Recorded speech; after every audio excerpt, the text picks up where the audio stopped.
college football playoff is not actually about sending the 4 best teams into the playoff.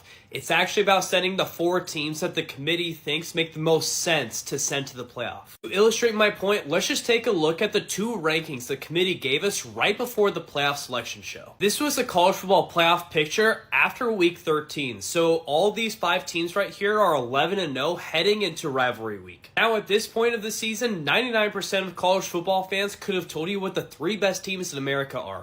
Georgia, Ohio State, Michigan, and you could rank them however you wanted to. But after rivalry week, they decided to drop Ohio State from number 2 to number 6, which makes sense to me. I mean, how are you going to rank them above any of the undefeateds? But in my opinion, they ranked Ohio State behind Oregon because they believe that Oregon would beat Washington if they had a rematch in the Pac-12 championship, which is dangerous thinking because we obviously all saw that Oregon lost that rematch to Washington. And then come time for the actual playoff selection, the top 6 looks so different. Texas and Alabama weren't really in the playoff picture as we just saw before conference championship weekend. But you know what? Texas won the Big 12 and they beat Alabama earlier, and Alabama beat Georgia in the SEC championship. And Florida State didn't really look all that great against Louisville with their 3rd string quarterback in the ACC championship game. That's why I'm a believer that the playoff is not a reflection on the 4 best teams in the country. It's only a reflection on which 4 teams make the most sense to go to the playoff. Because for 99% of the year, we all would have said 2 teams inside the top 4 are Georgia and Ohio State. Now, I'm not saying that these 4 teams don't deserve to go to the playoff because they earned their way to go to the college football playoff this year. I just don't know how we can all get on the train that Georgia and Ohio State are firmly number 1 and number 2 to just being completely outside the top 5.